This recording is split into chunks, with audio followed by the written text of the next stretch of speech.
ሰላም ጤና ይስጥልኝ የእስማኤል ቲዩብ ቻናል ተከታታዮች እንደምን አላችሁ? በኤክሴል ላይ ፎርሙላችሁን ኮፒ ስታደርጉ ሂሳቡ እየተሳሳተ ተቸግራችኋል። ዛሬ በክፍል 5 ትምህርታችን የሚሆነው የዶላር ሳይን ምልክትን በመጠቀም እንዴት ፎርሙላችንን መቆለፍ እንደምንችልና በሪሌቲቭ ሪፈረንስ እና አብሶሉት ሪፈረንስ ሴል አቆጣጠር መካከል ያለውን ልዩነት በዝርዝር እናያለን። በቻናሉ አዲስ ከሆናችሁ ሰብስክራይብ በማድረግ ቪዲዮውን ላይክ በማድረግ አበረታቱኝ። አሁን ቀጥታ ወደ ቪዲዮ። በመጀመሪያ ሪሌቲቭ ሪፈረንስ ምን እንደሆነ እንይ። ሪሌቲቭ ሪፈረንስ ማለት ከዚህ ለምሳሌ የግብር መጠን አለ። የዚህ የግብር መጠን ከሰራን በኋላ ወርታችን ጎትተው የሁሉንም እንሰራልና ማድረግ ማለት ነው። አሁን ለምሳሌ ከዚህ የግብር መጠን አለ 15% እንበል። ከዚህ እንደምታዩት የግብር መጠኑን 15% አስገባን። ከዛ በኋላ እንደዚህ እናደርግና የሁሉንም 15% ይልልናል። ከዛ ከዚህ የግብር መጠን ለመስራት እኩል ይሆናል ይልና የመጀመሪያው ዋጋ በብር የሚሆን ክሊክ እናደርጋለን። ከዛ በኋላ ታይምስ ከዛ በኋላ የግብሩን መጠን እናስቀምጣለን 15%። ከዛ በኋላ ኢንተር ስንል እንደምታዩት 6500 ለላፕቶፕ 45000 ለገዛነው ጋር 6750 እንከፍላለን ማለት ነው።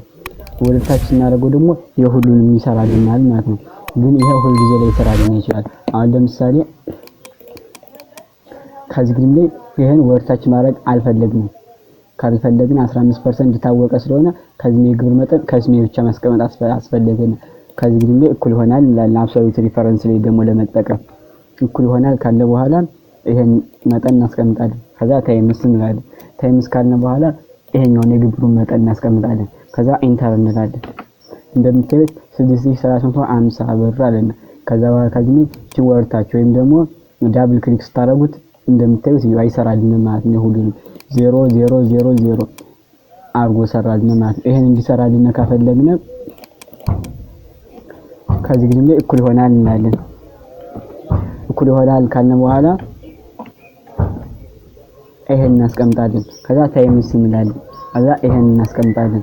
ከዛ በዚህ ላይ F4 እንጫናለን። አንዴ ክሊክ F4 እናደርጋለን። ከዛ በኋላ ኢንተር እንለዋለን። እንደምታዩት እንግዲህ ይሄኛውን ሰርቶልናል። ይሄኛውን ወርታችን እንደዚህ አድርጋችሁ ስታረጉት የሁሉንም ይሰራላችኋል ማለት ነው።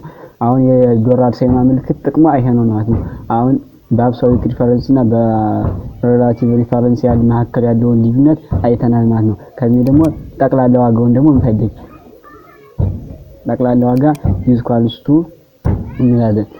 ይሄ የመጀመሪያው ዋጋ ፕላስ ይሄኛው ዋጋ ከዛ ስናደርገው እንደምታዩት ይሄኛውን ሰጠን ማለት ነው። ከዛ በኋላ እንደዚህ ስናደርገው የሁሉንም ይሰራልናል ማለት ነው። አሁን እንደዚህ አድርጎ የሁሉንም ሰርቶልናል ማለት ነው። የዛሬው ቪዲዮ ይሄን ይመስል ነበር። ቪዲዮ ከተመቻችሁ ላይክ፣ ሰብስክራይብ፣ ሼር በማድረግ ለሁሉም አዳርሱ። በቀጣይ ቪዲዮ በክፍል 7 ኮንዲሽናል ፎርማቲንግ ዳታን በቀለም መቀየር በሚለው ርዕስ እስከምንገናኝ ደህና ሰንብቱ።